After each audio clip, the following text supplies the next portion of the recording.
মুসার হাতে কার শক্তি? আল্লাহ। কথা কয় না কেন? আল্লাহ। আসলে চল মারছে মুসার শক্তিতে না আল্লাহর শক্তিতে? খালি বলছে ও মুসা তোমার জান কবজ করবার চাই। মুসা বলতেছে আয়।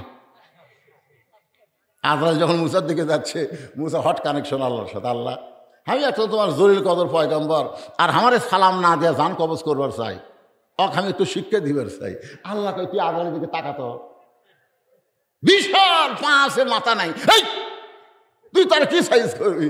মুসা বলতে গেলে আমার কাছে আসুক না কেন? যেই কাছে আইছে বিসমিল্লাহ কয়ে মারছে চর। কি কয়া? বিসমিল্লাহ বলা কার নামে? আল্লাহ। মুসার হাত এত লম্বা করে দিছে হচ্ছেন, মানুষ খাটো কিন্তু হাত হসে। আজরাইলের চোখ বরাবর মারছে ঘুষি। কে রে কুটি মুসা পড়ে আছে, হাত কুটি গেল। আসলে কি এটা মুসার হাত না আল্লাহর হাত? চোখের মনি উল্টে গেছে। আপনার জান যখন কবজ করবে আসবে না, তখন দেখবেন আজরাইলের এক চোখ উল্টে। এই চরটা মারছে মুসা, ধরে কোন সুবহানাল্লাহ। তাহলে মুসা নবীর পাওয়ার আছে না নাই? এই কোরআনের মধ্যে একটা নবীর নাম আল্লাহ সবচাইতে বেশিবার আলোচনা করেছে। আপনার বলেন তো সেই নবীর নাম কি? দেখেন, কোরআন কিন্তু আমাদের নবীর উপর আল্লাহ নাজিল করছে, কিন্তু আমাদের নবীর চাইতেও মুসা নবীর নাম আল্লাহ কোরআনে বেশি আলোচনা করছে। আপনারা আমার এই ওয়াজ শুনতেন, সমস্ত নবীরাই হলো বুদ্ধিমান, আর চালাক নবী কয়টা? দুইটা। এই মুসা আলাইহিস সালাম একদিন তুরু পর্বতে গিয়ে আল্লাহকে বলতেছে, আল্লাহ আমার যা আছে আপনার তা নাই। আল্লাহকে কি কইলি? মুসা বলতেছে, আল্লাহ চিন্তা ভাবনা করে কইছি, আমার যা আছে আপনার তা নাই। আল্লাহ বলে, মুসা তোমার কি আছে সেইটা আমি আল্লাহর নাই। মুসা বলতেছে, আল্লাহ আমার মৃত্যু আছে কিন্তু আপনার মৃত্যু নেই। আল্লাহ বলে, মুসা মৃত্যু তোমার কাছে কেমন মনে হয়? মুসা বলতেছে, আল্লাহ ফেরাউন যদি আমার মেরে ফেলে দেয়, আপনি বসে থাকেন আরামে, আর আমাকে ফেরাউনের কাছে পাঠাই দেন, কাম করবো আপনার আর পিটন খামা আমি। আপনার বলেন তো নবীরা কার কাজ করে? আরো জোরে কান না কেন, কার কাজ করে? কিন্তু পিটন কে খায়? আল্লাহ খায় না নবী খায়? দেখছেন, কাম করবে আল্লাহর আর পিটন খাবে নবী। মুসা বলতেছে, আল্লাহ এটা হবে না, আমি আর আপনি দুইজন মিলে ফেরাউনের কাছে যাই। আপনি বলবেন, আমি বলবো মুসা কালিমুল্লাহ, আর আপনি বলবেন লা ইলাহা ইল্লাল্লাহ। আপনারটা আপনি কোন, আমারটা আমি করি। চলেন দুইজন মিলাই ফেরাউনের কাছে যাই। পিটন দিবার গেলে আপনাকে দেখা দিয়ে আমি সরে যাবো, আর পিটন খাবার মন চায় না। আল্লাহ আল্লাহ বলে, মুসা আজকে তোর পিটন খাওয়া লাগবে না, যা ইযহাব ইলা ফিরাউন ইন্নাহু তাগাত। আল্লাহর কথা মতো মুসা নবী ফেরাউনের দরবারে গিয়ে দেখে ফেরাউন জিকির করতেছে। ফেরাউন কি করতেছে? আমার দয়াল বাবার দরবারেতে কেউ ফিরে না খালি হাতে। আপনার বলেন তো এর মধ্যে আল্লাহর নাম আছে? ফেরাউন জিকির করতেছে, আনা রব্বুকুমুল আলা, আমি হলাম সবচাইতে বড় আল্লাহ। মুসা নবী চমকে গেল, এইমাত্র যার সঙ্গে কথা বলে আসলাম তুর পর্বতে, তিনি কে আর এই শালাকে? আপনার বলেন তো আল্লাহর সাথে কি করেছে? কথা বলাইছে। সঙ্গে সঙ্গে মুসা বললেন, লা ইলাহা ইল্লাল্লাহু মুসা কালিমুল্লাহ। ফেরাউন বলতেছে, কে রে মুসা, তুই যে তোর আল্লাহর কলমা কইলি, আমার থেকে অনুমতি নিছিস? আমার অনুমতি ছাড়া আমার এলাকার মধ্যে তোর আল্লাহর জিকির চলবি না। কি লাগবি? কথা কয় না। আমার এলাকার মধ্যে আমার অনুমতি ছাড়া তোর আল্লাহর জিকির চলবি না। তোর আল্লাহর জিকির যদি করবার চাস, তোর আল্লাহর জায়গায় যা। এখন মুসা নবীর রাগ কম না বেশি? আসরের নামাজ কেমনি পাইলাম সেটা বোঝাচ্ছি, একটু মনোযোগ দিয়ে শোনেন। মুসা বলতেছে, আল্লাহ মুসা বলতেছে, ফেরাউন তোর জায়গা কতটুকু, আমার জায়গা কতটুকু মাপা দে। মুসা বলতেছে, ফেরাউন জায়গা মাপা দে, তোর কতটুকু, আল্লাহর কতটুকু? ফেরাউন বলতেছে, আমার রাজত্বের মধ্যে তোর আল্লাহর জিকির চলবে না। মুসা কয়, আল্লাহ এখন ফেরাউনকে কি করব? আমার মুখে আছে তোমার কলেমা, হাতে আছে তোমার শক্তি। মুসার হাতে কার শক্তি? আল্লাহ। কথা কয় না কেন? আসলে চল মারছে মুসার শক্তিতে না আল্লাহর শক্তিতে? খালি বলছে ও মুসা তোমার জান কবজ করবার চাই। মুসা বলতেছে আয়। আজরাইল যখন মুসার দিকে যাচ্ছে, মুসা হট কানেকশন আল্লাহর সাথে, আল্লাহ আমি একটা তোমার জলিল কদর পয়গম্বর, আর আমারে সালাম না দেয়া জান কবজ করবার চাই, আমি একটু শিক্ষা দিবার চাই। আল্লাহ কই তুই আজরাইলের দিকে তাকাতো, বিশাল পাঁচে মাথা নাই, এই তুই তার কি সাইজ করবি? মুসা বলতে গেলে আমার কাছে আসুক না কেন? যেই কাছে আইছে বিসমিল্লাহ কয়ে মারছে চর। কি কয়া? বিসমিল্লাহ বলা কার নামে? আল্লাহ। মুসার হাতে এত লম্বা করে দিছে, হচ্ছেন মানুষ খাটো কিন্তু হাত হসে। আজরাইলের চোখ বরাবর মারছে ঘুষি। কে রে কুটি মুসা পড়ে আছে, হাত কুটি গেল। আসলে কি এটা মুসার হাত না আল্লাহর হাত? চোখের মনি উল্টে গেছে। আপনার জান যখন কবজ করবে আসবে না, তখন দেখবেন আজরাইলের এক চোখ উল্টে। এই চরটা মারছে মুসা, ধরে কোন সুবহানাল্লাহ।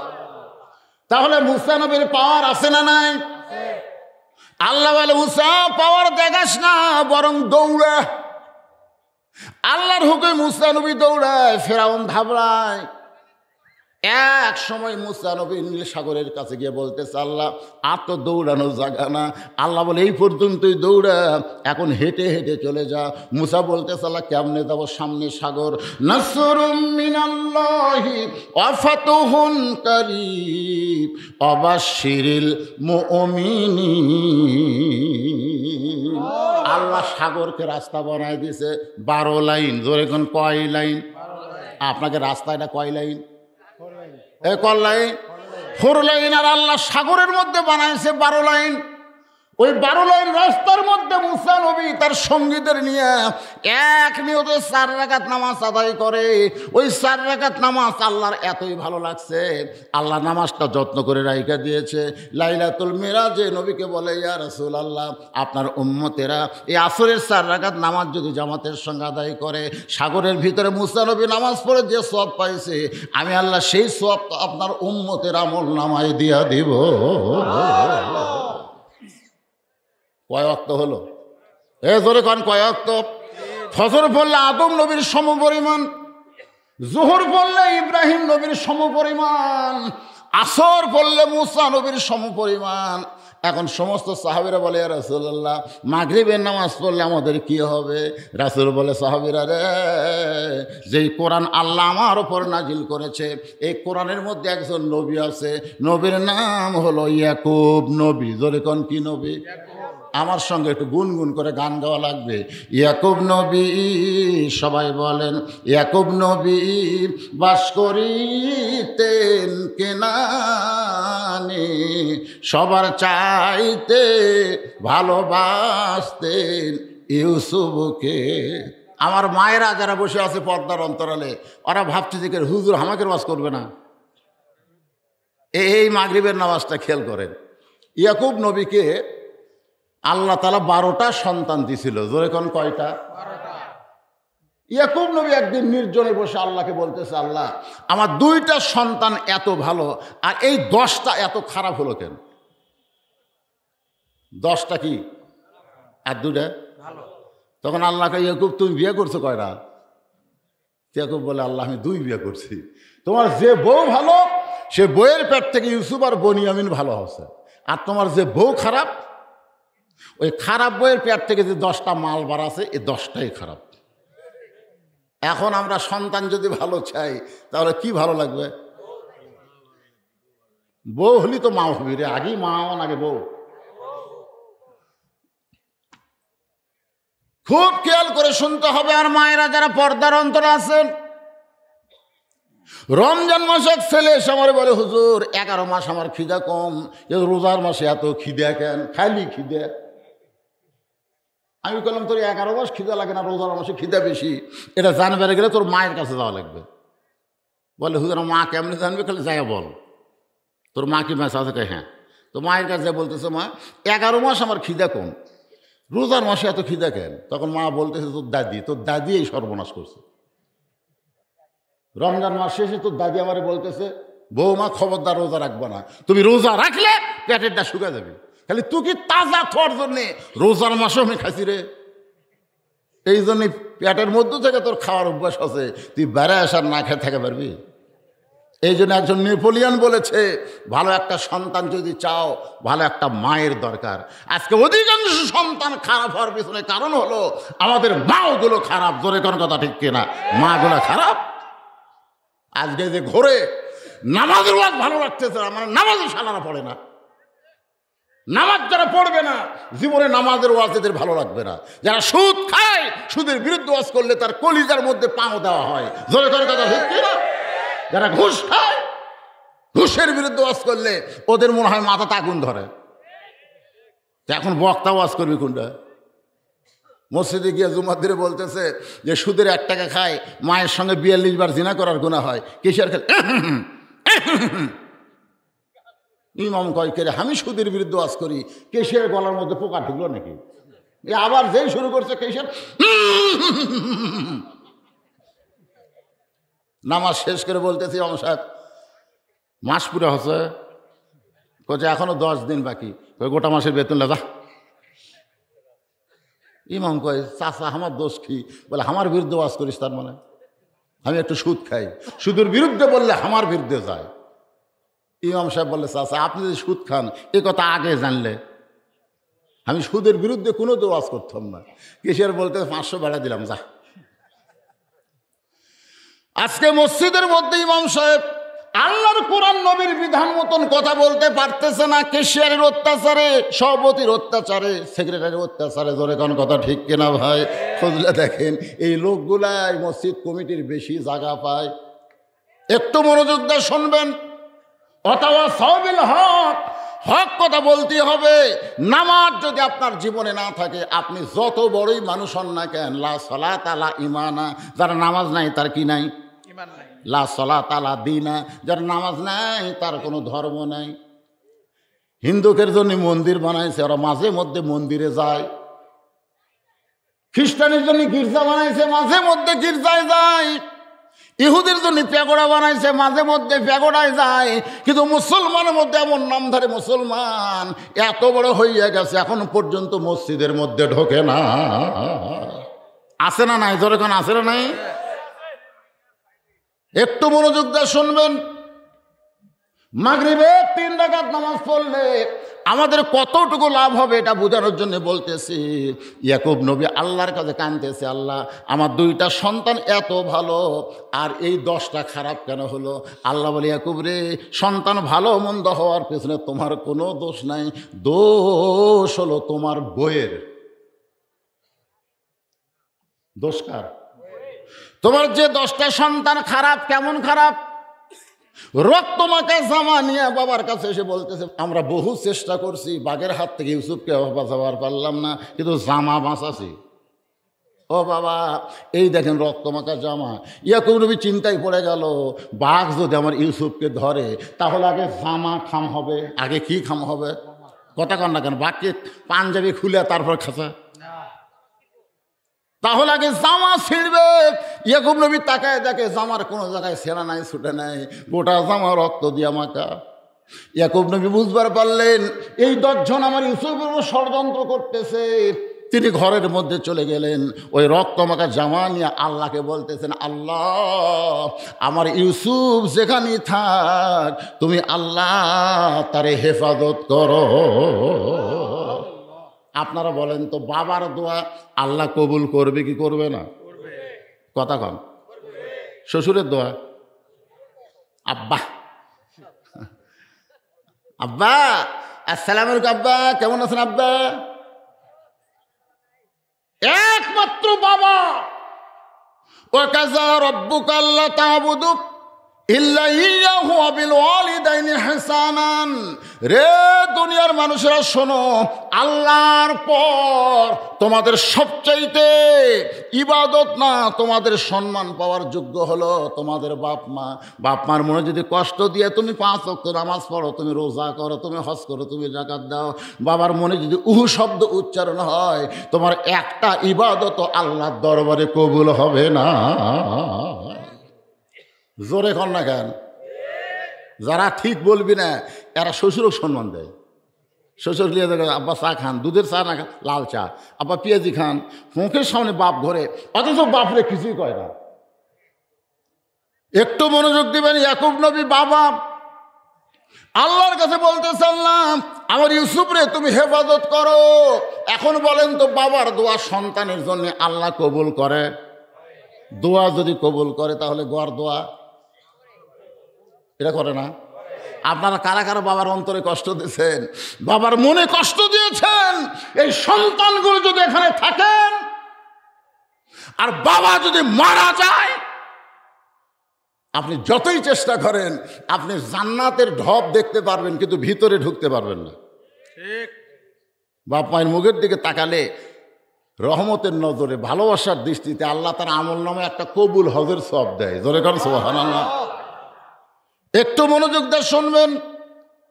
মায়ের মনে কষ্ট দিয়েছেন। যেদিন সাধু বাড়ি ওয়াজ করতে আসি সেই দিন আমার মা মরে গেল। দাঁত থাকতে মানুষ দাঁতের মূল্য দেয় না, চোখ থাকতে মানুষ চোখের মূল্য দেয় না। বাপ মা যতদিন জীবিত থাকে সন্তান বুঝবার পারে না। বাপ মা যদি মারা যায় তখন বুঝবে তার মতন এতিম আর এই দুনিয়াতে কেউ না। আমার নাতি হোসাইন একদিন আমাকে মার সামনে, আমার মার সামনে আমাকে বলছে, এই বুড়া, আমাকে বলছে বুড়া। আমার মায়ের সেই কান্দন, আর ডাক দেখুন, আমি বাসা থাকতে তুই আমার ছেলের বুড়া করলি কেন? তখন আমার এই নাতি হোসেন বলতেছে, এমনি এমনি কইছি, খবরদার আমি বাসা থাকা অবস্থায় আমার সন্তানকে কেউ বুড়া হবে না। আমার মা যেদিন মারা গেছে সেদিন থেকে বুঝলাম এখন আমার বুড়া করে আর কোনো সমস্যা নেই, বাদী হওয়ারও কেউ নেই। কথা কন না কেন ভাই?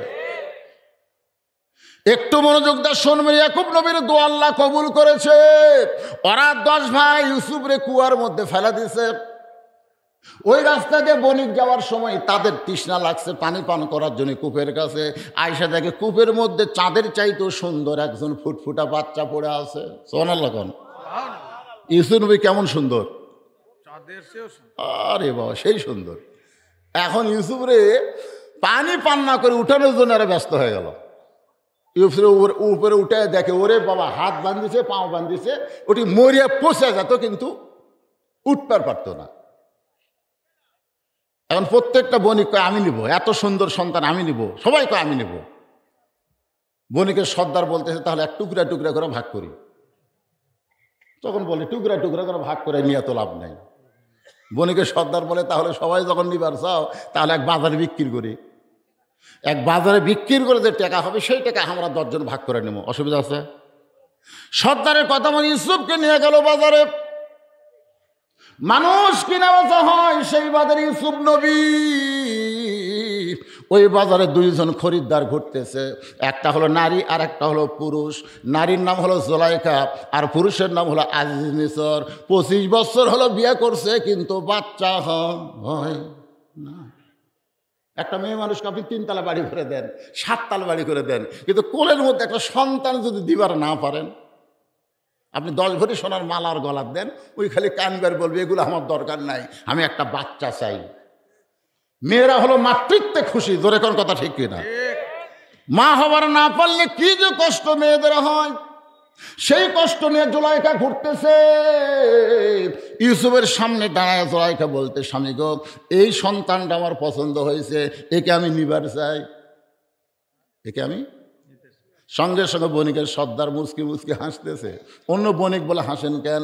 বলে মেয়ে মানুষ যখন কাউরে পছন্দ করে তখন তার দাম 10 গুণ বেশি হয়। মেয়ে মানুষকে নিয়ে যান, মার্কেটে যান না। যদি বলে এটা আমি নিব, দোকানদার বুঝবার পরে যা ইচ্ছে তাই দাম চাবো।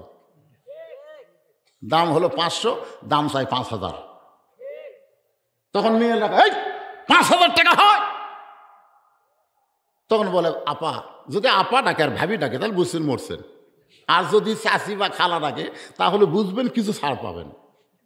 যদি বলে আপা ঠিক আছে আপনি 500 কম দেন, 500 দেব না, আমি 1000 কম দেবো, 4000 এক পয়সা বেশি দিতে পারবো না। স্বামী খেলো মোট কামড়ায় কয় 500 টাকা দাম রে। বউ কয় এই জন্যই তো তোমাকে আমি পাঠাই না, তুমি আলে 5000 টাকা লাগতো, আমার কারণে 1000 টাকা কমিয়েছে। দোকানদার কয় 3500 টাকা আমার লাভ আছে, 3500। মরদ মানুষ আপনি বউ নিয়ে মার্কেটে যান, আপনার শরম করে না? আমার বউরা মাঝে মধ্যে কয় আমার জিনিস একটা আমি দেখে শুনে কিনবার চাই। আমি বললাম মার্কেটে যাবা, ঘুতে খাবা। বলে ঘুতে কি? বলে মরদের মার্কেটে মেয়েরা গেলে পুরুষ মানুষ তো ঘুতে মারবি। এখন নারীদের মার্কেটে যাওয়ার পরিবেশ নাই, কিন্তু যেদিন পর্দার আইন চালু হবে বাংলাদেশে মেয়েরা মার্কেট করতে পারবে। মেয়েদের জন্য মেয়েরাই দোকানদার, মেয়েরাই কর্মচারী, মেয়েরাই খরিদ্দার। জোরে কোন কথা ঠিক কি না? অকরনা ফি বুয়ুতিকুন্না ওয়ালা তাবাররাজনা তাবাররুজাল জাহিলিয়াতিল উলা।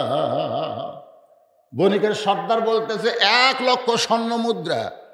আজিজ মিশর কয় ইয়ার কি বড় মিয়া, এই এর দাম কোনোদিন এত হয়? জোলাইখা বলতেছে তোমার কোনো শক্তি নাই, পাওয়ার নাই। ইন্ডিয়ান হারবাল তো এখন বাংলাদেশ তখন নাই। তুমি একটা সন্তান দিবার পারলা না, একটা কিনিবার চাই 1 লক্ষ টাকা চাইছে বলে কি হয়েছে? তোমার কি টাকা নাই? এখন আজিজ মিশর বইয়ের পাল্লাই পড়ে ইউসুফকে 1 লক্ষ স্বর্ণ মুদ্রাকে কিনে জোলাইখার কোলে তুলে দিছে। জোলাইখা লালন পালন করতেছে। সুবহানাল্লাহ কোন আদর সোহাগ দে জোলাইখা ইউসুফরে লালন পালন করতে করতে এক সময় ইউসুফ সাবালক, একটা বালক সাবালক না হওয়া পর্যন্ত একজন পরপুরুষের কাছে ঘুম পাড়া জায়েজ নাই। আমার কথাকে বুঝলেন? একটা বালক সাবালক না হওয়া পর্যন্ত একটা পরপুরুষের কাছে ঘুম পাড়া, কথা জোরে কয় না রে, শয়তান হয়তো বলবে মিন শারিল ওয়াসওয়াসিল খান্নাস। আর মুখত হাত দে দেখবি মেয়া না মরদ বোঝা যাচ্ছে না। আসলে না বালক কি বোঝা যাবে? দাড়ি নাই, মুছ নাই, তেল তেলা মুখ। এই জন্যেই একটা পরপুরুষের কাছে একটা না বালক ঘুম পাড়া যাবে না। রাতের অন্ধকারে ওরে বালিকা মনে করে কাম সারবার পারে। ধরে কোন কথা কর না কেন? ইসলাম কত সুন্দর। এতদিন ইউসুফ নাবালেক ছিল, আজকে বালেক। মুছ গজাইছে, দাড়ি গজাইছে। যখন যেইটা লাগবে আমার আল্লাহ সেইটা পুরুষকে দান করে দিবে। সুবহানাল্লাহ। 55 বছর বয়স একজন লোক আমার এলাকার দাড়ি মোছ নাই। আমাকে বলে হুজুর আল্লাহ আমাকে দাড়ি মোছ দিল না, যেখানে যাই সেখানে হক না বালক কয় হুজুর আপনি তো দোয়া করেন আল্লাহ তোমার দাড়ি মোছ দেয়। আমি বললাম তোর নাই দেখে তুই দাড়ি মোছের জন্য কান্দিছিস। আর কতকগুলো শয়তানকে আল্লাহ দিছে, তারপরে ওরা রাখে না। এরকম আসে না নাই? চাপা ডেবে গেছে ভাই, চাপা ডেবে গেছে। তারপরে সেলুন যা বলতেছে নামিয়ে দে। কে রে তোর ভিতরে মুখ দাঁত নাই রে বুড়ে, তুই যতই দাড়ি কামা তোকে আর জুয়ান মনে হবে? তোর কপালত ভাঁজ পড়ে গেছে। জোরে কোন কথা ঠিক কিনা? পুরুষ মানুষ আর মেয়ে মানুষ। আমার এক মেয়ে বলে হুজুর আমার স্বামী খুবই সুন্দর, আমার স্বামীকে নিয়ে যখন বাইরে যায় প্রত্যেকটা মেয়ে মানুষ আমার স্বামীর দিকে তাকায়, আমার খুবই খারাপ লাগে। আমার স্বামীর দিকে কোন মেয়ে মানুষ তাকাবে, এটা আমার পছন্দ হয় না। এই বিপদ থেকে বাঁচার জন্য হুজুর দোয়া পড়েন। আমি বললাম কোনো দোয়া নাই, তোমার স্বামীকে চাচা বানান লাগবে। আমার কয় হুজুর কোন কি স্বামীরে কোনদিন চাচা বানান যায়? আরে চাচা বানাবার করছি, আমি চাচা বলবার করছি। চাচা বানাবার গেলে তুমি যেভাবেই হোক তোমার স্বামীর মুখে দাড়ি রাখার ব্যবস্থা করো। ও স্বামীর হাত পাও ধরে দাড়ি রাখার ব্যবস্থা করছে। এখন দাড়ি 4 আঙ্গুল হয়ে গেছে। বউ স্বামী নিয়ে ঘরে, একটা মেয়ে মানুষও তাকায় না। যারা আগে তাকাচ্ছিল তারা সালাম দেখায় চাচা কেমন আছেন। যখন বলবে চাচা শয়তান মাঝখান থেকে তখন পালায়া যায়। তাহলে পুরুষ মানুষের দাড়ি রাখার দরকার আছে না নাই? হ্যাঁ জোরে এখন আছে না নাই? ইউসুফ নবীর দাড়ি গজাইছে, মুছ গজাইছে। এমন সময় জুলাইখার কলিজার মধ্যে মিন শারিল ওয়াসওয়াসিল খান্নাস শয়তান এসে বলতেছে জুলাইখা তোর আজিজ মিশর বুড়া হয়ে গেছে, কি তোর তাদের যুবক রে জুলাইখা। জুলাইখা বলে আমার সন্তান হয়, তুই কেন খারাপ নজরে তাকাবার বলিস রে? মন বলতেছে কোন পক্ষের সন্তান? এই তোর এটা কোন পক্ষের সন্তান? এই জন্য পালক পুত্র, মা যদি মারা যায় আর ছেলে যদি পালক হয় তাহলে মায়ের লাশ স্পর্শ করা হারাম। কথা কন না কেন? পালক পুত্রের বউকে বিয়ে করছে হকের নবী। বইয়ের নাম কি? আগে পালক পুত্র জায়েদের বউ ছিল। জায়েদ মাঝে মধ্যে নবীকে বলতো বাবা কেমন আছেন? নবী বলতে এই বেটা আমার কাছে আয়। তো এটা দেখে আল্লাহর খুব খারাপ লাগলো। কে রে? নবীর বেটাগুলো আমি ছোট বসে মারে দিছি। আর এই সময় একটা জুয়ান বেটা নবীকে আব্বা করে কয়। নবীর খুবই খারাপ আল্লাহর খুব খারাপ লাগলো, যার কারণে আল্লাহ বলল আল্লাহ জায়েদ বউ ছেড়ে দিছে, ওই বউ বিয়ে করেন। নবী বলতেছে আমার বেটা, কিসের বেটা? পালক কোনোদিন বেটা হয় না। পালক পুত্র মা যদি মারা যায় তার খাটনিও ধরবার পারবি না, যতই মা মা করে খুব। আমার কথাকে বুঝতে পারলেন? পালক পুত্র ইসলাম সমর্থন করে না বলে জায়েদের বিবি জয়নবকে আল্লাহ নবী বিবাহ করলেন আল্লাহর ইচ্ছায়। দুনিয়ার মানুষকে আল্লাহ জানাই দিলেন পালক পুত্র পুত্র না, জন্ম দেওয়াই হলো শুধুমাত্র পুত্র। জোরে কোন কথা ঠিক কিনা? এটা তোর কোন পক্ষের সন্তান? আমার তো সন্তান না। তাহলে এখন চান্স লে মিন শারিল ওয়াসওয়াসিল খান্নাস, ভিতরে শয়তান কিন্তু মারাত্মক শয়তান। আপনি যখন ওযু করে মসজিদের মধ্যে ঢুকবেন তখন ইবলিস শয়তান দরজাত কান্দে, আরে এত চেষ্টা করলাম রে, এক নামাজ থেকে বাইরে রাখতে পারলাম না। ভিতরে শয়তান বলে আব্বা কান্দেন কেন? ভিতরে যে শয়তান আছে তার নাম হলো খান্নাস। খান্নাস হলো ইবলিসের বেটার নাম। খান্নাস কীভাবে ভিতরে গেল? বিশাল একটা লম্বা ওয়াজ, আমি সে ওয়াজ আজকে করবো না, যেটা বলতেই শোনেন। তার বেটা বলতেছে আব্বা কান্দেন কেন? বলে এত চেষ্টা করলাম রে, তারপরে মসজিদের মধ্যে ঢুকলো রে। খান্নাস বলতেছে কান্দা লাগবে না, এই মসজিদের মধ্যে ঢুকলে কি হবে? আমি নামাজের মধ্যে ঢুকবার দেবো না। অনেক মুসল্লি আছে মসজিদের মধ্যে ঢোকে কিন্তু নামাজের মধ্যে ঢুকপারে পারে না। দরকার আছে না নাই? এই জন্য আল্লাহ বলেন ফাওয়াইলুল লিল মুসাল্লিন আল্লাযীনা হুম আন সালাতিহিম সাহুন আল্লাযীনা হুম ইরাউন ওয়া ইয়ামনাউনাল মাউন। আপনারা কি বিরক্ত হচ্ছেন? আপনারা নামাজের মধ্যে ঢুকবার পারতেছেন? যদি নামাজের মধ্যে ঢোকেন, ইন্নাস সালাতা তানহা আনিল ফাহশাই ওয়াল মুনকার, কোনো কিছুই লাগবে না। একমাত্র নামাজই পারে মানুষকে যাবতীয় খারাপি থেকে বাঁচাই দিতে। যাবতীয় খারাপি যদি বাঁচতে চায় তাহলে নামাজের মধ্যে ঢোকা লাগবে। কিন্তু শয়তান ঢুকবার দেয় না। এই শয়তান কোন শয়তান? কি ওয়াজ শুনতেছেন? এই শয়তানের নাম কি? আরো জোরে বলেন। শারিল ওয়াসওয়াসিল খান্নাস। তো এখন খান্নাস বলে জুলাইখা আজিজ মিশর বুড়া হয়ে গেছে, তুই যুবকরে টেস্ট কর। এবার জুলাইখা এসে ইউসুফের গায়ে হাত দিছে, যেই হাত দিছে ইউসুফ লাফ ধরছে। জুলাইখা বলে লাফ দিলে কেন? বলে আপনি আমাকে স্পর্শ করা জায়েজ নাই। জুলাইখা কয় লালন পালন করলাম, তুই আমার গোলাম, আমার ইচ্ছা মতো করে ব্যবহার করব। ইউসুফ বলতেছে ইন্না আখাফুল্লাহ, আমি আল্লাহকে ভয় করি। জোরে কোন সুবহানাল্লাহ। জুলাইখা দেখলো সোজা আঙ্গুলে ঘি উঠবে না, আঙ্গুল বেঁকা করা লাগবে। 10টা দরজায় তালা দিয়ে ইউসুফকে ভিতরে নিয়ে গেছে। এখন ভিতরে নিয়ে যায় বলতেছে আমি এখন কাপড় খুলবো, তুমি আমাকে ইচ্ছা মতো দেখবা, আমাকে ভোগ করবা। ইউসুফ বলতেছে না খাফুল্লাহ, আমি আল্লাহকে ভয় করি।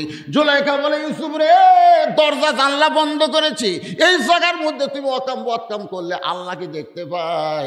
ইউসুফ বলে জুলাইখা তোমার যদি ঈমান থাকতো তাহলে দরজা জানলা বন্ধ করে অন্যায় করতে পারতা না, কারণ কেউ না দেখলে কে দেখে। আজকে আমাদের বাংলাদেশে দরজা জানলা বন্ধ করে অন্যায় হয় কি হয় না? তোর এখন হয় কি হয় না? আপনি কি মনে করেন কে দেখতেছে? ইউসুফ বলতেছে আমি চলে যাবো। জুলাইখা বলে উপায় নাই, তালা লাগাইছি আর চাবি আছে আমার হাতে।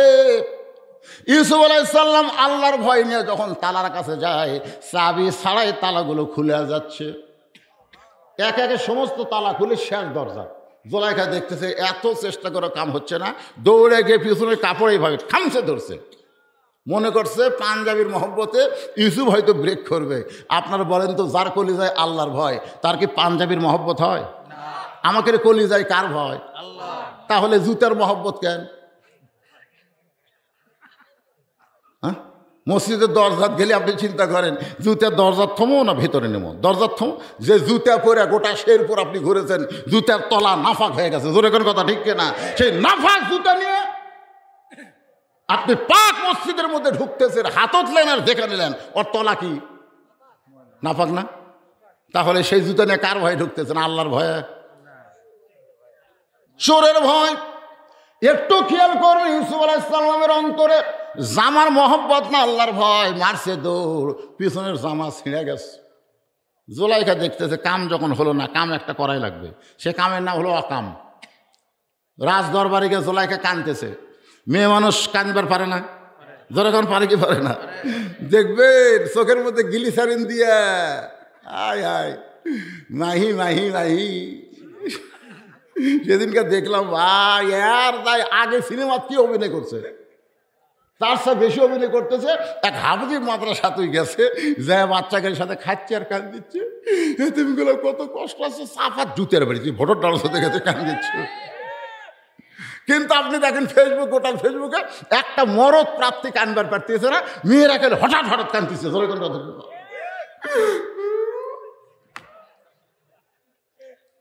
আপনার কাছে এসে আপনার বউ কান দিচ্ছে, আপনি বলতেছেন কেন কান্দো কেন? হ্যাঁ তোমাকে জান্নাত যাবার চাইছিলাম গো, হলো না। এই কয় আর কান্দে, আর ফ্যান বন্ধ করে দিয়ে পাখা দিয়ে বাতাস করে। স্বামী কয় কারেন্ট আছে, পাখার বাতাস কেন? বলে কারেন্ট তো আমার শত্রু, এই কারেন্ট থাকার কারণে আমি তোমার খেদমত করা জান্নাত যাবো সেটা হচ্ছে না। আমি সেই জন্য কারেন্ট বন্ধ করতে পাখার বাতাস করতেছি। পাখার বাতাস করে আবার স্বামীর পায়ে পাও টিপে আর খালি কান্দে। স্বামী কয় কে গো তোমার কি হলো, তুই আর খেদমত করার কান্দো? কয় কান্দার কারণ হলো ওই বুড়া বুড়ি, ওই বুড়া বুড়ি তোমার মার বাপ, আমার কলিজাতে আগুন ধরে দিস। তুমি যদি বুড়া বুড়ির সাথে থাকবার চাও তাহলে আল্লাহর রাস্তায় আমাকে তালাক দাও, আর যদি হামাকলে থাকবার চাও তাহলে বুড়া বুড়ির বাদ দেওয়া লাগবে। আমা আলাইনা ইল্লাল বালাক। এখন তুমি বলো কোনটা আমল করবে?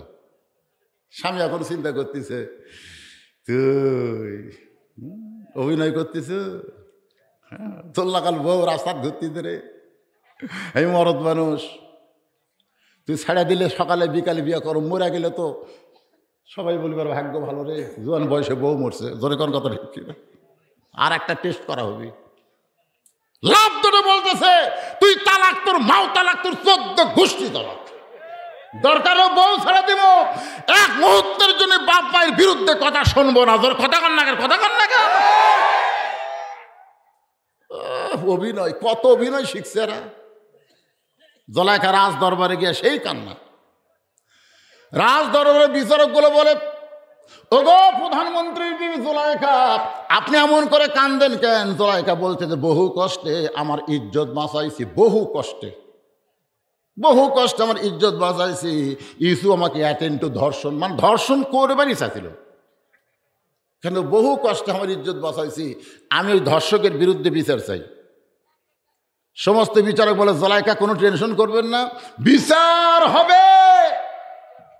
কোনো তদন্ত না করে পরদিন সকালবেলা ইউসুফকে নিয়ে আইছে রাজ দরবারের বিশাল আঙ্গিনায়, হাজার হাজার মানুষ দেখ পারাইছে। সবাই চিন্তা করতেছে যাই মা হয়ে লালন পালন করলো, সেই মাকে যে বদমাই ধর্ষণ করবার চায়, ওর চেহারা খালি একবার যায় দেখব। এই দেখার নিয়তে সবাই এসে দেখে পূর্ণিমার চাঁদের চাইতে সুন্দর একজন যুবক আসামির কাঠগড়ায় দাঁড়িয়ে আছে। সবাই বলতেছি এত সুন্দর একজন সুপুরুষ, ওই বুড়ি ধর্ষণ করবি? ওর ঢপ নাই, চেহারা নাই, কি কান, মাথায় টুপি, কপালত নামাজের করা, মুকুট দাড়ি, জুব্বা পরে, হায় হায় কত বছর কোরআনে তাফসির করলো। এই মানুষ আবার ধর্ষক, এই মানুষ আবার নারী নির্যাতন, এই মানুষ আবার বাড়ি ঘর পুড়ে দেয়। কি কন, একবার চেহারা দেখলে কি কথা কন না কেন ভাই রে? সমস্ত লোক ইউসুফের দিকে তাকায় বলতেছে এত সুন্দর একজন মানুষ, এই মানুষটা কোনোদিন ধর্ষক হতে পারে না। কিন্তু কি করবে? বিচারপতি বলতেছে, রে ইউসুফ, এত বড় নিমক হারাম তুমি কেন হইলা? যে তোমাকে মা হয়ে সন্তানের মতন লালন পালন করছে, সেই মারে তুমি ধর্ষণ করবার গেলে, তুমি এত বড় নিমক হারাম কেন? এমন সময় ইউসুফ নবী কাঁদতেছে। ইউসুফ নবী কি কাঁদতেছে? বাজানকে একটু মনোযোগ দিয়ে শুনবেন। গানটা হলো দয়ালের গান, কিন্তু গানটার মধ্যে খুব সুন্দর কথা আছে। গিয়াছিলাম ভবের বাজারে, ছয় চোরাতে চুরি কইরা আল্লাহ ধরলো আমারে। যারা চুরি করলো খালাস পাইল, আমায় দিল জেলখানা। আল্লাহ উপায় বলো না, জনম দুঃখী কপাল পোড়া নবী ইউসুফ একজনা। বিনা দোষেই দোষী কইরা, বিনা দোষে দোষী কইরা দিল জেলখানা। এই দুনিয়ার কপাল পোড়া নবী ইউসুফ একজন। আল্লাহ কা ইউসুফ রে তুই কান্দিস না রে, কান্দিস না। এমন সময় একটা কোলের বাচ্চা, কোন কিতাবে লেখছে 4 মাস, কোন কিতাবে লেখছে 2.5 মাস, কোলের বাচ্চা মায়ের কোল থেকে দুধ পান করতে করতে মুখ টান দিয়ে বলে, রে বিচারক, শুধু অভিযোগ করলেই বিচার করা যাবে না, তদন্ত করে বিচার করা লাগবে। কেউ যদি আমার বিরুদ্ধে আপনাদের অভিযোগ করে যে এতগুলো টেকা নিয়ে বক্তা কি করে, অভিযোগ করতে পারে কি পারে না? আল্লাহর নবী হাইরে না খায় না খায় কলমার দাওয়াত দিছে রে। আরে আরে এতগুলো টেকা নেয়। আপনারা বলেন তো কলেমার দাওয়াত দিয়ে কোনো বক্তা টেকা নেওয়া যায় আছে না? কলেমার দাওয়াত মানে ঈমান গ্রহণই করেনি, তাকে কলেমার দাওয়াত দেয় একটা টেকা নেওয়া হারাম। কিন্তু কলেমা গ্রহণ করার পরে তাকে যদি তালিম দেয়, এই তালিমের বিনিময়ে হাদিয়া নেওয়া যায় আছে। আমরা কোনো হিন্দুর কাছে গিয়ে ওয়াজ করতেছি? আপনারা যারা আছেন সবাই কি কথা কন না কেন? সবাই কি? তাহলে আপনাকে কি আমি কলেমার দাওয়াত দিচ্ছি না ঈমান গ্রহণ করার পরে নামাজের কথা বলতেছি? নামাজ কি ঈমানের আগে না পরে? কথা কন, ঈমান গ্রহণের আগে নামাজ না পরে নামাজ? আগে ঈমান। একটু মনোযোগ দিয়ে শুনবেন। ছোট্ট বাচ্চা বলতেছে, রে বিচারকেরা, অভিযোগ করলেই বিচার করা যাবে না, তদন্ত করো। বিচারকের বলে, কে কথা কয় রে? কে কথা কয় রে? দেখা যায় না। এমন সময় মা নিয়ে যা বলতেছে, হুজুর এই ছোট বাচ্চা মাত্র 2 মাস বয়স, 2 মাস আগে দুনিয়াতে আইছে, সেই বাচ্চা কথা বলতেছে। বিচারক বলে, সবার সামনে বাচ্চাকে ধরো। এবার বাচ্চার উপর করে ধরেছে, এইভাবে উপর দিকে বাচ্চা বলতেছে, তদন্ত করে দেখো ইউসুফের জামার সামনে যদি ছেড়ে তাহলে ইউসুফ দোষী, কারণ জুলাইকাকে ধরবার গেছিল, জুলাইকা বাঁচার জন্য জামার সামনে ছিঁড়ে ফানাফাট করে দিছে। আর যদি পিছন দিকে ছিঁড়ে যায় তাহলে বুঝবা জুলাইকা দোষী, কারণ ইউসুফ অন্যায় করবে না, পালাবার চায়, আর জুলাইকা তাকে জোর করে আটকাবার চায়। এখন তদন্ত করে দেখো তো জামার সামনে ছেঁড়া না পেছনে ছেঁড়া, তদন্ত করবে আর বিচারকেরা। বিচারকেরা সবাই তদন্ত করতেছে। তদন্ত করে দেখে জামার সামনে ছেঁড়া তো দূরের কথা, কোনো ময়লাও পর্যন্ত লাগে নাই, আর পিছন দিকে জামা ছিঁড়া ফানাফাট হয়ে গেছে। সমস্ত বিচারক চোখ বন্ধ করে চিন্তা করতেছে, ইউসুফ তুমি নির্দোষী, কিন্তু আমরা জবান খুলবার পারতেছি না রে, আমরা চাপে পড়েছি।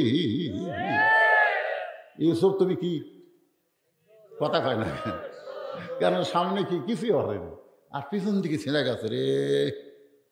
ইউসুফ রে তুই নির্দোষী রে, কিন্তু আমরা জবান খুলবার পারতেছি না রে ভাই, আমরা চাপত পড়েছি রে। এমন চাপ বিচারক মারছে ভাই, নির্দোষীগুলা দোষী হয়ে গেছে, আর দোষীগুলা সব খালাস হচ্ছে। জোরে করে এর নাম হলো চাপ। চাপ কিসের চাপ? প্রধানমন্ত্রীর বউ হলো জুলাইখা, সেই জুলাইখা অভিযোগ করেছে, প্রধানমন্ত্রী অভিযোগ করেছে। এখন যদি বলি নির্দোষী, তাহলে আমাকে বিচারকের পদ, কথা কয় না, বিচারকের পদ রাখার জন্য, পদ ধরে রাখার জন্য এখন প্রধান বিচারপতি বলে ইউসুফ।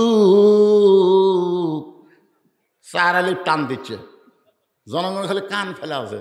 কি কয়? ইউসুফ তুমি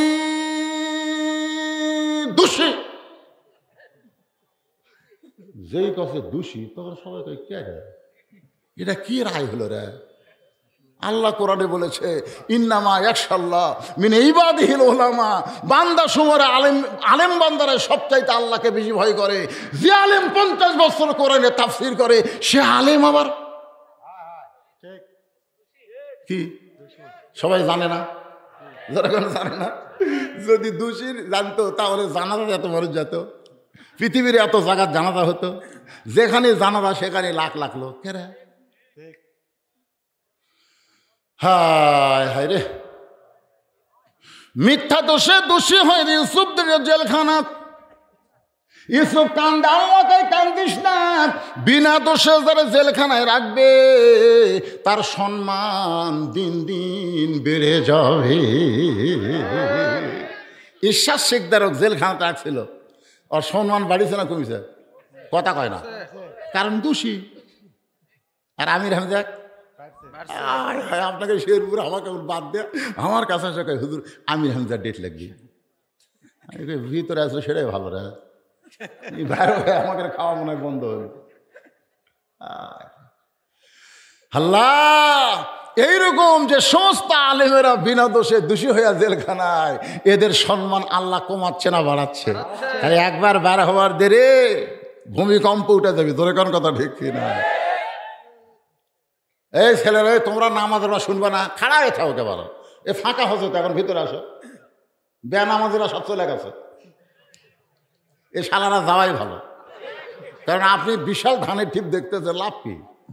লাভ কি রে?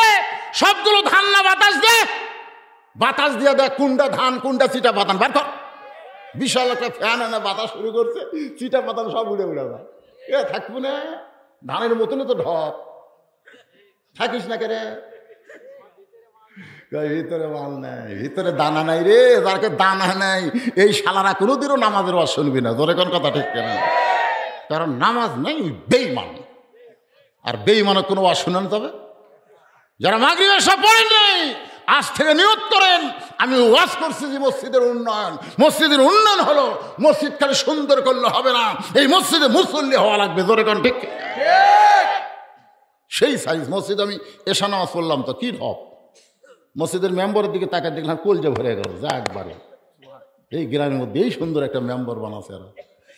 আল্লাহ, মসজিদ যেমন সুন্দর, এই গ্রামের প্রত্যেকটা পুরুষকে তেমন সুন্দর মুসল্লি হিসাবে কবুল করো। জোরে কোন আমিন, জোরে বল আল্লাহুম্মা আমিন। আল্লাহর বান্দারা একটু মনোযোগ দেন। মাগরিবের 3 রাকাত নামাজ আমরা কেমনে পাইলাম এটা বলতেছি। এই বলার মধ্যে পুরুষ এবং নারী দুইজনের ওয়াজ চলতেছে। জোরে কোন কথা ঠিক কিনা? জুলাইখা কি নারী, ইউসুফ কি? এখন বাংলাদেশে পুরুষ নির্যাতনের আইন নেই, নারী নির্যাতনের আছে। আপনি সত্যি করে বলেন, আপনারা যারা আমার সামনে বসে আছেন, যারা বিয়ে করছেন তাদেরকে আমি বলতেছি, আপনি ভালো আছেন না নির্যাতনের মধ্যে আছেন? হাই রে, সুন্দর করে ডাকতেছি, রোকেয়া কথা কয় না। কে গো লক্ষ্মীটি, রোকেয়া খাতুন, কথা কয় না। 3য়বার যখন ডাকছি, কে গো কি হলো, কথা কি? এমন ভাবে চিল্লা উঠছে, মরদ মানুষ ভয়ে 1 গ্লাস পানি খাচ্ছে। জোরে কোন কথা ঠিক কিনা? কাহিলে বাহিরে প্রধানমন্ত্রী নারীরা রে, প্রত্যেকটা বাড়িতে একটা করে প্রধানমন্ত্রী হচ্ছে। জোরে কোন ঠিক কিনা ভাই? আমার মায়েরা যারা পর্দার অন্তরালে মনে কষ্ট নিয়েন না, ইউসুফ নবী এই জেলখানা থেকে মুক্ত হলেন খাদ্যমন্ত্রী। এক সময় প্রধানমন্ত্রী, এমন সময় ওই 10 ভাই, জোরে বলেন কয় ভাই?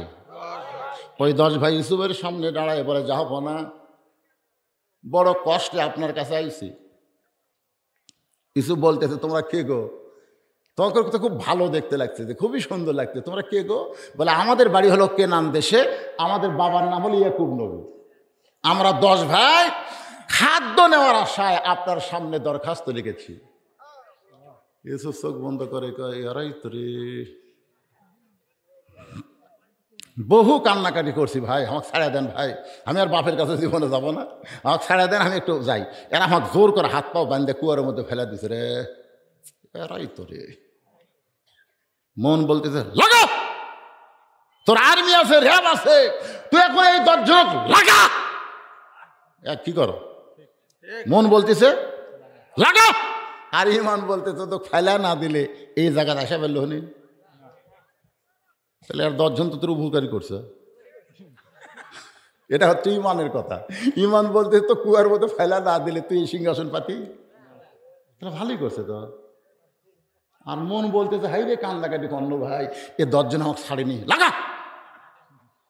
ইমান বলতেছে 42 বছর পরে খামা খা, বিয়ার দিনই বউ সন্দেহ আছে, খুবই সুন্দরী তো। মনে মনে চিন্তা করে হয়তো বিয়ার আগে প্রেম করছে, মনে মনে। বউ কয় কে গো বাসর রাত, তুমি আমার কাছ থেকে সরে যাও কেন?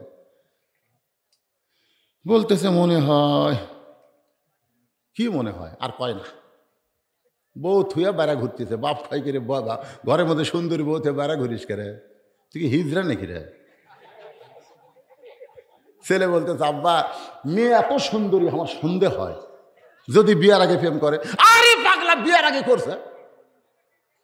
বিয়ার আগে কয় মেয়ে প্রেম করেনি? ক সবাই করছে রে পাগলা। তোর সাথে যে বিয়ে হবে জানে না, জানা অন্য কারোর সাথে যদি করে থাকে, বিয়ার পরে যেন না করে সেই মহব্বত কর যা। ওই বাপ মায়ের কথা শুনে এসে ঘরের মধ্যে ঢুকে বউ সেই মহব্বত শুরু করছে। মহব্বত করতে করতে 42 বছর হসে, ছেলে হসে, লাতি লুৎকুর মেয়ে হসে, নাতি নাতনি হসে। 42 বছর পর বাপ মা মরে গেছে। ওই পুরানো ব্যারাম আবার মাথা চানা দিয়েছে, পুরানো ব্যারাম আবার মাথা চানা দিয়েছে। যা বলতে তোকে আমি তালাক দেব। বউ কয় কেন? বলে বিয়ার আগে প্রেম করছিস তো, বিয়ার আগে প্রেম করছিস, বিয়ার আগেই তালাক দাও, বিয়ার দিনেই তালাক দাও। এত বছর সংসার করার পরে কেন? এরা স্বাধীনতার শত্রু। স্বাধীন হওয়ার পরে এদেরকে সাইজ করো, জোরে গান ঠিক কিনা? লাতি লুৎকুর হওয়ার পরে কেন? তার মানে গন্ডগোল। তার মানে কি? একটু কথা চিন্তা করে শুনবেন, 42 বছর পর আর গন্ডগোল করে লাভ নাই।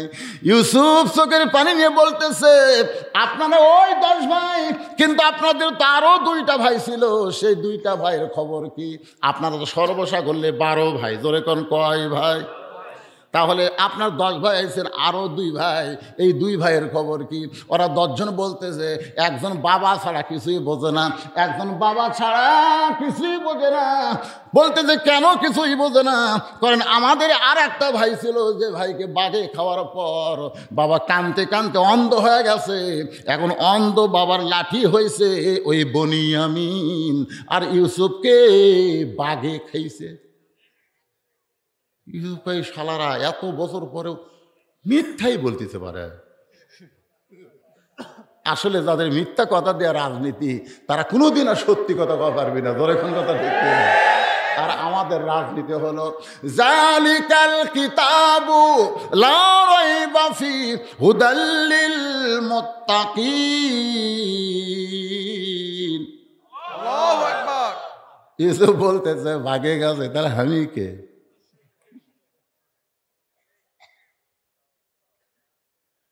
রানীকে ওরা 10 জনকে আপনি, আরে আমি ইউসুফ রে, হাত পা বান্ধে কুয়ার মধ্যে ফেলে দিল, মনে নাই? ওরা 10 জনকে আমরা যাই, যাওয়ার দরকার নাই, তোরা যা, আমি তাই না, যা তোদেরকে মাফ করে দিলাম। বহু ঘটনা, মাগরিবের 3 রাকাত নামাজ কেমনে পাইলাম, এটা বলার জন্য আমি তড়ি ঘড়ি করে আপনাদের সামনে বলতে যে ভাই, ইউসুফ নবীর সঙ্গে ইয়াকুব নবীর মিলন হবে।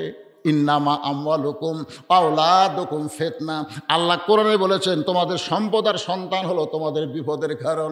এত বছর পরে ইউসুফ ইয়াকুব নবীর দিকে আসতেছে, ইয়াকুব নবী 2খানা হাত বাড়ায় দিছে। আল্লাহ বলে ইয়াকুব রে, যে আল্লাহ আমি ইউসুফ রে তোর কোলে ফিরাই দিলাম, সে আল্লাহ শুকরিয়া কি তোর মধ্যে নাই? সঙ্গে সঙ্গে ইয়াকুব নবী শুকরিয়া তান 2 রাকাত নামাজ পড়ে।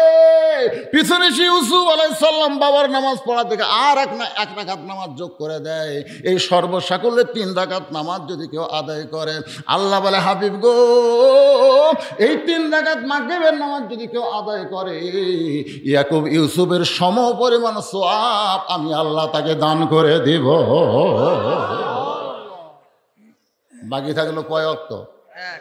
ঈসা আলাইহিস সালামকে কিন্তু আল্লাহ মারেনি, ঈসা আলাইহিস সালামকে কিন্তু আল্লাহ মারে নাই। বর্তমানে 4র্থ আসমানে, জোরে বলেন কোথায়? মনোযোগ দিয়ে বলেন কোথায়?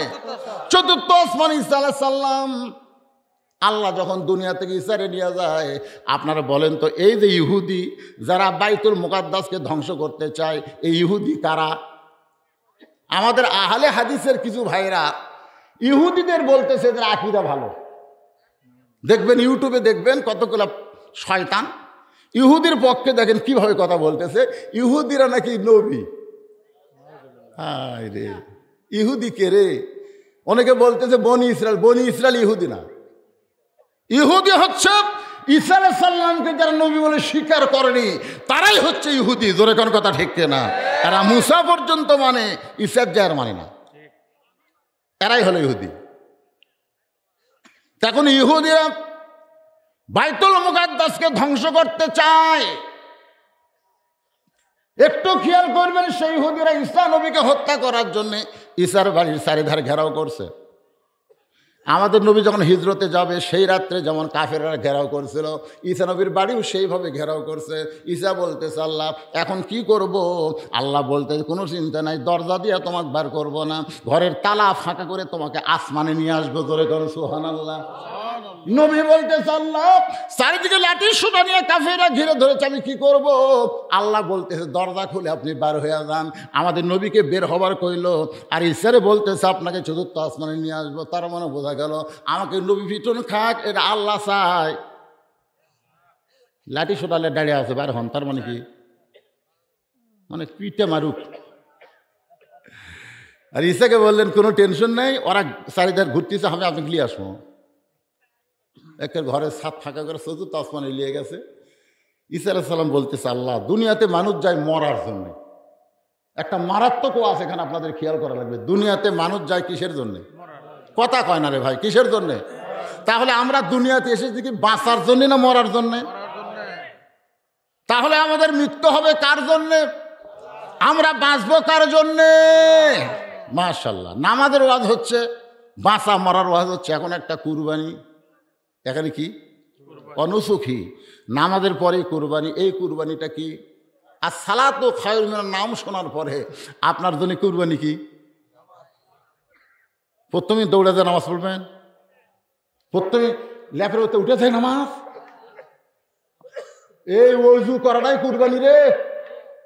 শীতের দিনে ঠান্ডা পানি ল্যাপ তোষক ছাড়া বিশাল কুরবানি। কুরবানি মানে হলো ত্যাগ করা, তোষককে এক লাত্তি মারা, ল্যাপ হাত দিয়ে ফেলে দেওয়া। আর সালাতু খায়রুম মিনান নাম শোনার পরে আমার জীবনে যে সবচাইতে বড় কুরবানি হলো তোষকের লাত্তি দিয়ে ল্যাপরে ফেলে দিয়ে ঠান্ডা পানি দিয়ে ওযু করে মসজিদ দিকে রওনা দেওয়া। এর চাইতে বড় কুরবানি গরু কুরবানি না। গরু কুরবানি সুদের উপরেও দেয়, দেয় না? আমাকে এলাকাতে এক লোক বলতে হুজুর, হ্যাঁ আচ্ছা আমি একটা কুরবানি দেবো, এক শিং লড়তেছে আর এক শিং ভালো আছে, কুরবানি হবি? আমি বললাম কে ভাই এখন কত বাজে? দেখছে আসরের সময় হচ্ছে। হুজুর তুই কি জোহরের নামাজ পড়ছো? না নামাজ পড়িনি। তুই কুরবানি শিং লড়া খাড়া এটা দেখছিস কে? তোর তো কুরবানি হবি না রে। কারণ আগে আল্লাহ নামাজের কথা তারপরে কুরবানির কথা বলতেছে। এখানে আল্লাহ বলে দিয়েছে যার নামাজ নাই তার কুরবানিও নাই। জোরে কারণ যার নামাজ নাই তার কুরবানিও নাই। এখন আপনি নামাজি হয়ে বেনামাজির সাথে কুরবানি দিচ্ছেন, আপনার কুরবানি হবে না। কারণ একজন মুসলমান একজন কাফের ভেকা কোনোদিন কুরবানি হয় না। এখানে কুরবানি মানে শয়তান আপনাকে ধোঁকা দিবে। সবচাইতে বড় ইবাদতের নাম হলো নামাজ।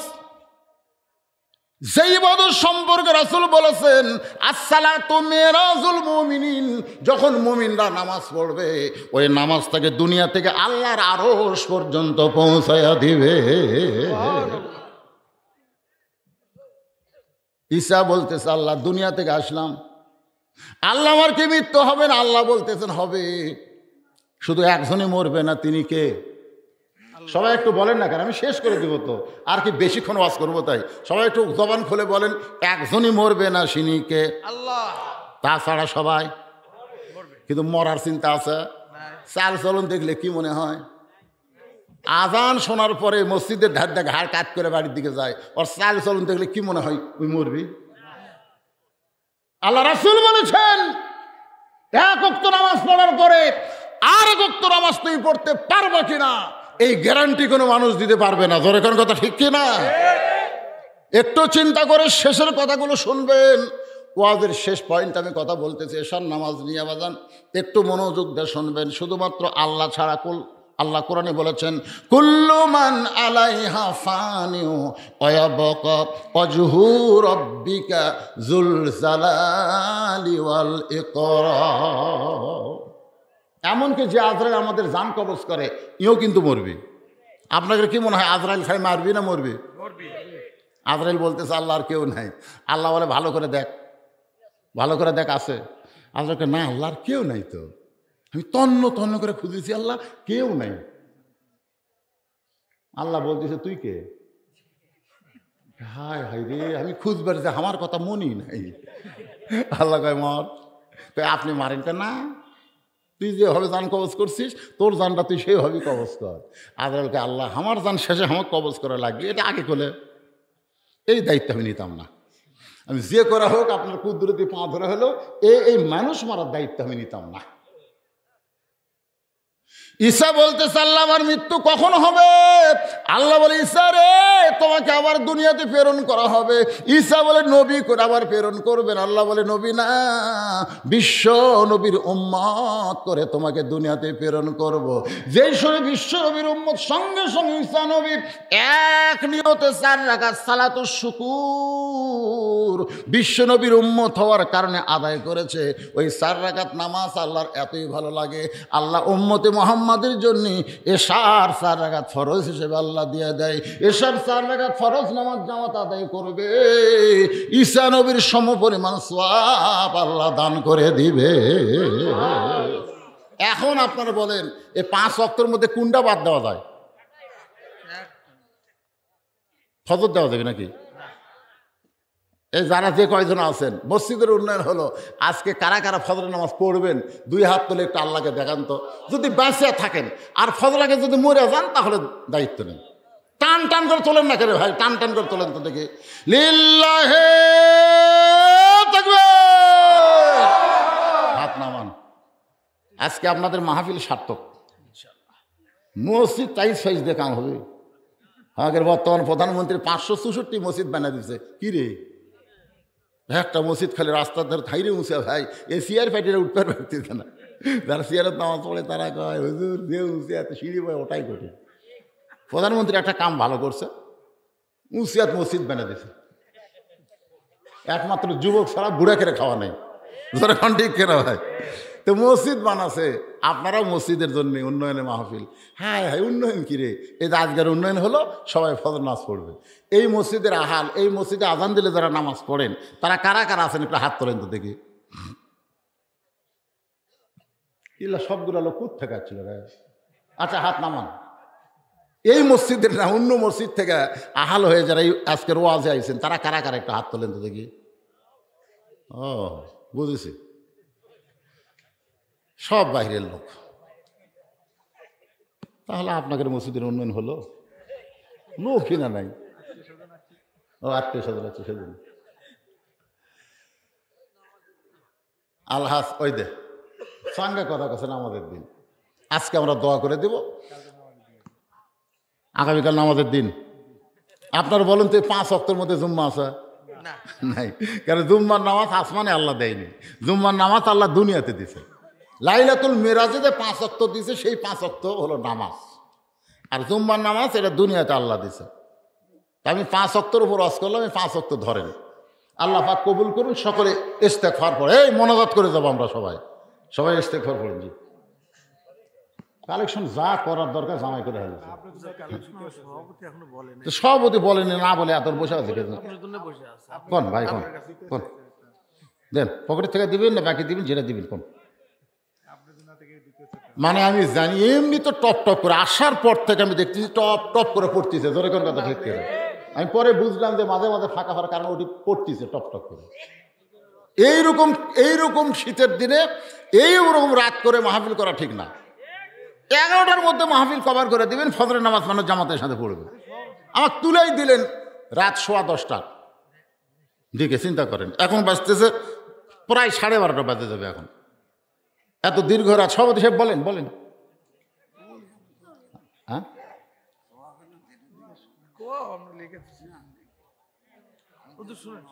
যেখানে আমরা ছিলাম কত দেওয়াল হয় না এখনো।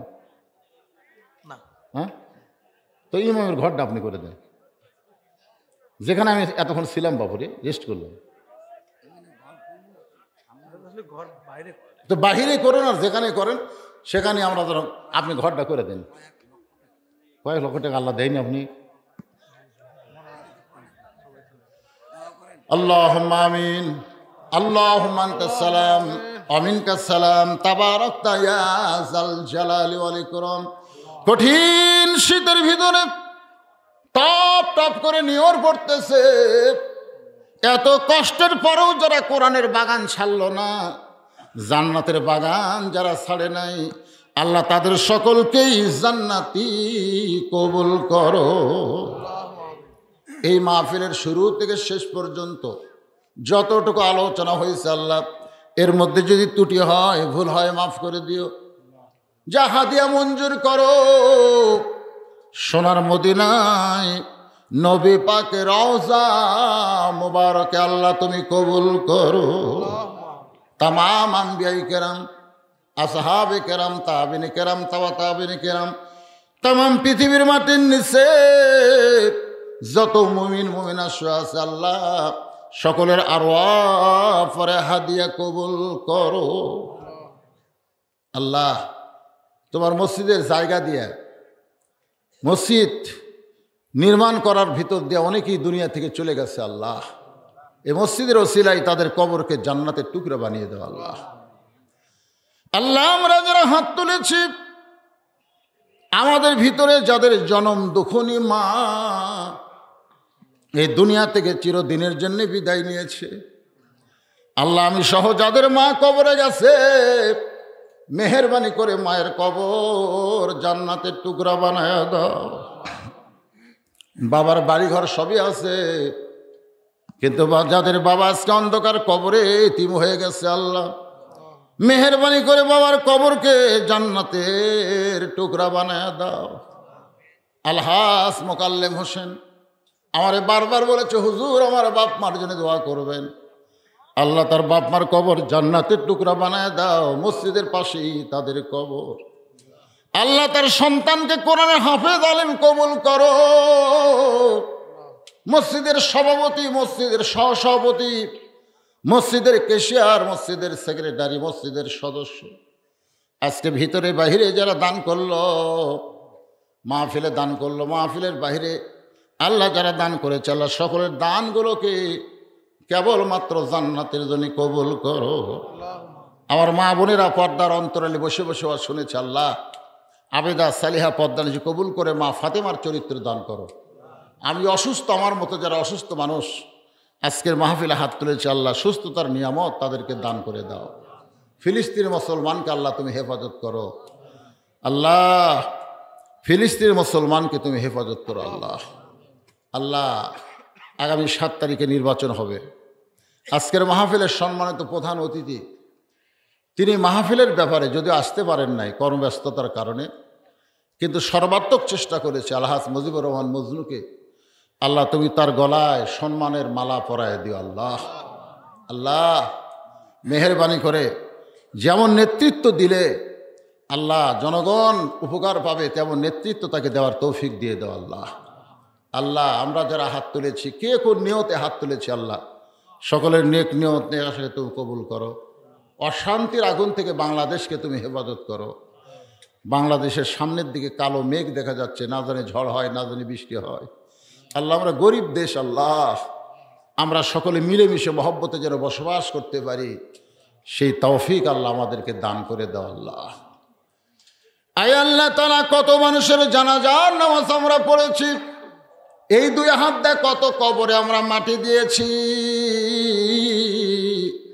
একদিন আমরা সবাই মরে যাব, যেদিন আমাদের মৃত্যু হবে দিনটা যেন জুমার দিন হয়, মাসটা যেন রমজান মাস হয়।